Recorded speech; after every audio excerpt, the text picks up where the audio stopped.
Hello everyone and welcome back to our YouTube channel. This is our third video in the Proxmox series. In this video we are going to deploy our first virtual machine, that is a Linux server. I'm going to install CentOS 8 on my Proxmox server.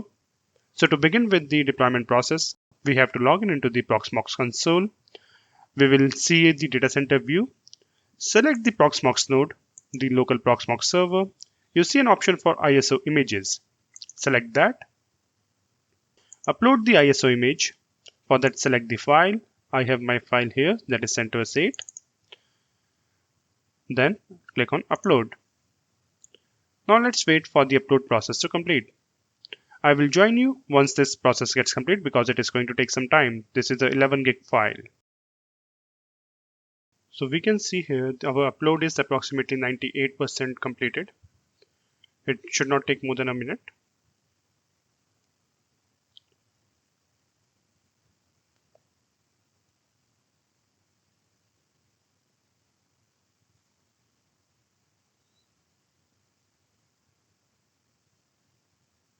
So now our upload is completed and we can see this success screen. And we can see the file has been uploaded successfully. Now we shall create our first virtual machine. So to create the virtual machine, click on Create VM, select the node, then the resource pool. We don't have any pools defined, so let it be as it is. You can change the VM ID and just always remember that this VM ID should always be unique. Give it a name, CentOS server. Start at boot. Rest everything as default.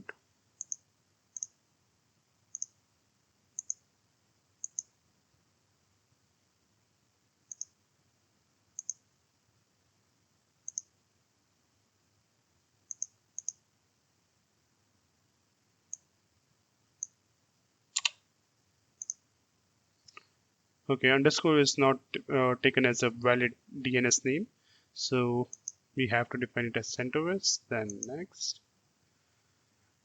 Then our OS, select the ISO image. The type is Linux, and in the other options we have Microsoft Windows, SolarWinds kernel, and others. So we will use it as Linux. Then the kernel version 6.x. Then click on next. The system graphic card would be default. Everything I will keep them as default.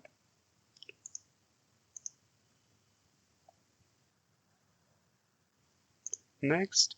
Then the disk space, I will give it a size as 500 gigs here.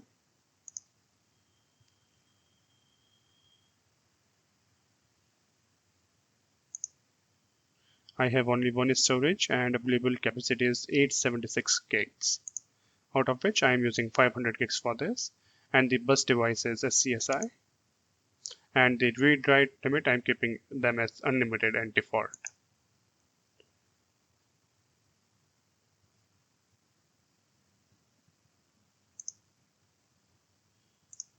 Click on next. Then the CPU and the sockets.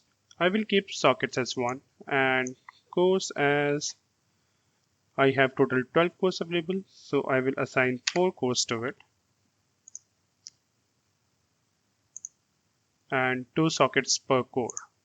So total cores that I am going to get are 8. Everything as default. Click next.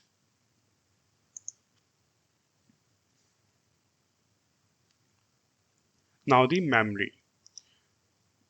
So total memory available with me is 16 gigs and I will assign 4096, that is 4 gigs of total memory here.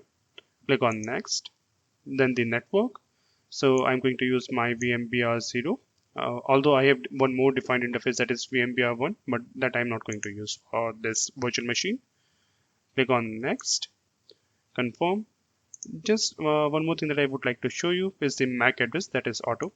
If you want to use any static MAC address, you can define it here. Else you can keep it as auto. next, confirm and finish. We can see below in the taskbar that VM creation is successful. Now we will go to the CentOS server that we have just defined and it is created here. We will go to console and click on start now. I will minimize this taskbar here.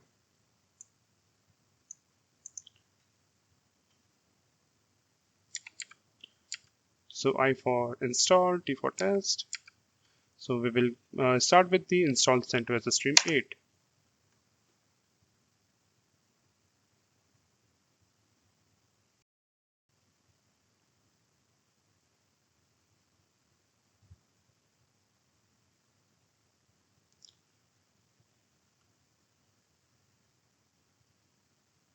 So we can see the installer is initiating the process.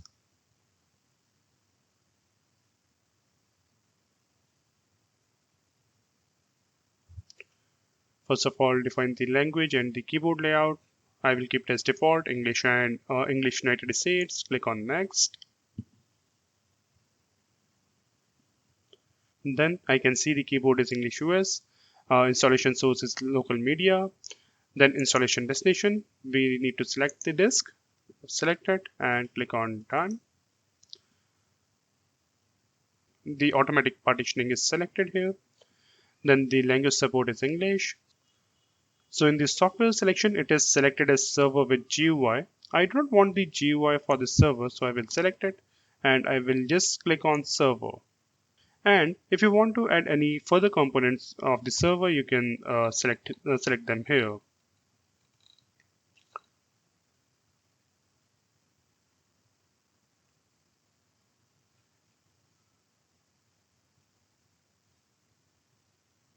Click on done. We can see KDump is enabled. The date and time it is taking as America's New York. You can set it to your local time zone. So mine is India. So I will select that. Asia. And in Asia, it would be Kolkata. So we follow the Kolkata time zone. 24-hour format, today's date, and done. We can define the root password here.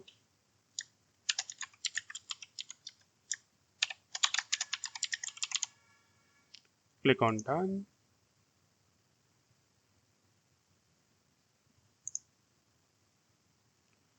If you want to create any additional user, we can create it here. So I will create one user here, that is cyberworld, and the password for him. And in the advanced, we can specify the group ID, the home directory, and everything. So I will just click on save changes and then done. Okay, now let's configure the network and the host name. So we can see the Ethernet adapter here. Select that, turn it on. It has taken the IP address from DSCP. We will configure it. Connection name, that is ENS18.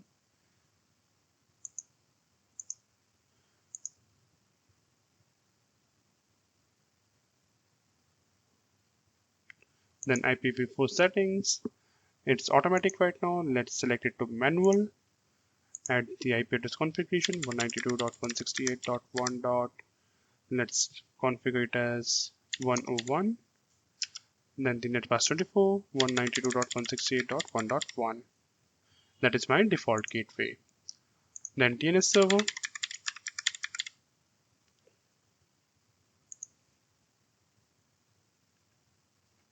Let's save the configuration and click on done. Now let's click on begin installation to start the installation process.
as we can see here, the installation process is completed now.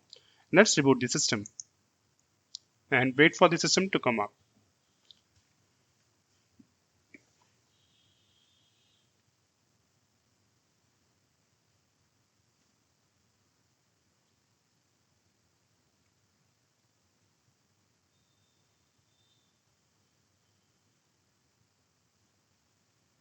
We can see the system is up now. Let's try to log in. Let's see what is the IP that is configured on it. We will use the command ifconfig, and we can see the IP address is 192.168.1.101, the same IP that we had configured on it during the installation process. The first thing that we should do after installation of any Linux machine is to update it. So we will use the command yum -y update.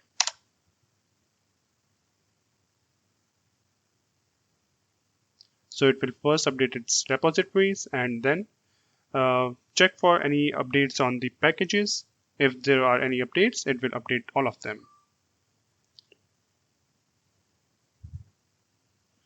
So using the -y flag, it will not ask for the confirmation for installation.